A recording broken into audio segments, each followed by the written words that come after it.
नमस्कार दोस्तों, जय हिंद, वंदे मातरम। दोस्तों, मैं आपका दोस्त अनुज शर्मा आपका स्वागत करता हूं आपके अपने चैनल डीबी फिजिकल ग्राउंड में। दोस्तों, जैसा कि आप सभी जानते हैं कि इतिहास की क्लास काफ़ी अच्छी चल रही है, जिसमें 500 प्रश्नों की सीरीज चल रही है, जिसमें आज आपका पार्ट 3 होने वाला है।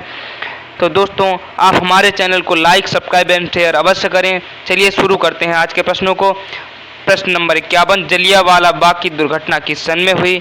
Option number A 1917, option number B 1919, option number C 1918, option number D 1935। तो दोस्तों, इस प्रश्न का सही जवाब होगा आपका ऑप्शन नंबर बी 1919, क्योंकि जलियांवाला बाग हत्याकांड 13 अप्रैल 1919 को हुआ था। तो दोस्तों, ऑप्शन नंबर बी यहाँ पर आपका बिल्कुल सही हो जाएगा। चलिए चलते हैं अगले प्रश्न की तरफ, प्रश्न नंबर 52 की तरफ। प्रश्न नंबर 52 ये रहा आपकी स्क्रीन पर। 1911 तक बिहार निम्नलिखित में से किसके अंतर्गत था? ऑप्शन नंबर ए बंगाल महाप्रांत, ऑप्शन नंबर बी उत्तरी प्रांत, ऑप्शन नंबर सी केंद्रीय प्रांत, ऑप्शन नंबर डी कलकत्ता प्रांत। तो दोस्तों, इस प्रश्न का सही जवाब होगा आपका ऑप्शन नंबर ए बंगाल महाप्रांत। 1911 तक बिहार बंगाल महाप्रांत के अंतर्गत था। तो ऑप्शन नंबर ए यहाँ पर बिल्कुल सही हो जाएगा। चलते हैं अगले प्रश्न की तरफ, प्रश्न नंबर 53 की तरफ। प्रश्न नंबर 53 ये रहा आपकी स्क्रीन पर। अलीगढ़ मुस्लिम विश्वविद्यालय के संस्थापक कौन थे? Option number A Maulana Azad, option number B sir Syed Ahmad, option number C Mohammad Ali Jinnah, option number D doctor Zakir Hussain. तो दोस्तों, जो अलीगढ़ मुस्लिम विश्वविद्यालय के संस्थापक थे वो सर सैयद अहमद खां थे। तो ऑप्शन नंबर बी यहाँ पर बिल्कुल सही हो जाएगा। चलते हैं अगले प्रश्न की तरफ, प्रश्न नंबर 54 की तरफ। प्रश्न नंबर 54 ये रहा आपकी स्क्रीन पर। चौरी चौरा कांड किससे संबंधित है? ऑप्शन नंबर ए असहयोग आंदोलन, ऑप्शन नंबर बी सविनय अवज्ञा आंदोलन, ऑप्शन नंबर सी स्वदेशी आंदोलन, option number D Jallianwala Bagh हत्याकांड। तो दोस्तों, इस प्रश्न का सही जवाब होगा आपका ऑप्शन नंबर ए असहयोग आंदोलन। तो दोस्तों, इस प्रश्न का सही जवाब होगा आपका ऑप्शन नंबर ए असहयोग आंदोलन, जो कि चौरी चौरा कांड से संबंधित है। चलते हैं अगले प्रश्न की तरफ, प्रश्न नंबर 55 की तरफ। प्रश्न नंबर 55 ये रहा आपकी स्क्रीन पर। प्रथम विश्व युद्ध के दौरान भारत में लोकप्रिय होने वाला आंदोलन था। ऑप्शन नंबर ए अलगाववादी आंदोलन, ऑप्शन नंबर बी स्वदेशी एवं बहिष्कार आंदोलन, option number C home rule आंदोलन, ऑप्शन नंबर डी इनमें से कोई नहीं। तो दोस्तों, इस प्रश्न का सही जवाब होगा आपका ऑप्शन नंबर 3 होम रूल आंदोलन। चलते हैं अगले प्रश्न की तरफ, प्रश्न नंबर 56 की तरफ। प्रश्न नंबर 56 ये रहा आपकी स्क्रीन पर। भारत में खोजा गया सबसे पहला पुराना शहर कौन सा था? तो दोस्तों, option number A Sindh, option number B Harappa, option number C Mohenjodaro, option number D Punjab. तो दोस्तों, इस प्रश्न का सही जवाब होगा आपका ऑप्शन नंबर बी भारत में खोजा गया सबसे पुराना शहर हड़प्पा था। ऑप्शन नंबर बी आपका बिल्कुल सही हो जाता है। चलते हैं अगले प्रश्न की तरफ, प्रश्न नंबर 57 की तरफ। प्रश्न नंबर 57 ये रहा आपकी स्क्रीन पर। सिंधु घाटी के लोग विश्वास करते थे।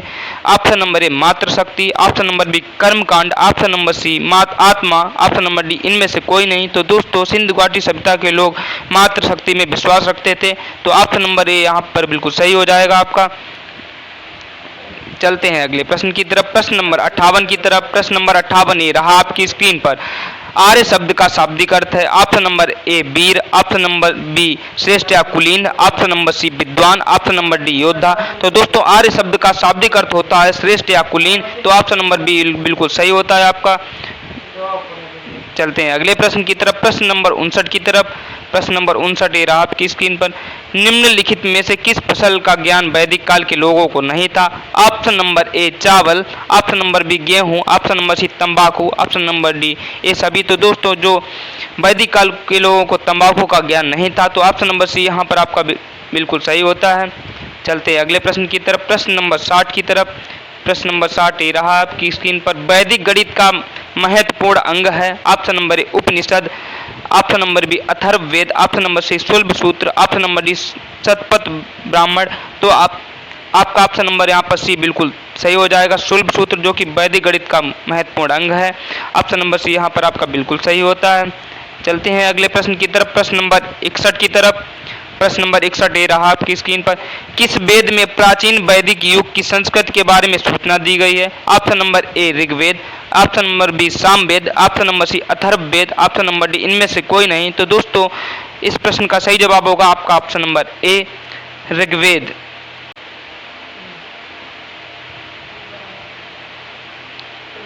ए ऋग्वेद। चलते हैं अगले प्रश्न की तरफ। प्रश्न नंबर 62 की तरफ। ऋग्वैदिक आर्यों का मुख्य व्यवसाय क्या था? ऑप्शन नंबर ए शिक्षा, ऑप्शन नंबर बी पशुपालन, ऑप्शन नंबर सी कृषि, ऑप्शन नंबर डी व्यवसाय। तो दोस्तों जो ऋग्वैदिक आर्यों का मुख्य व्यवसाय था वो पशुपालन था। तो ऑप्शन नंबर बी यहाँ पर आपका बिल्कुल सही हो जाता है। चलते हैं नेक्स्ट प्रश्न की तरफ। प्रश्न नंबर 63 की तरफ।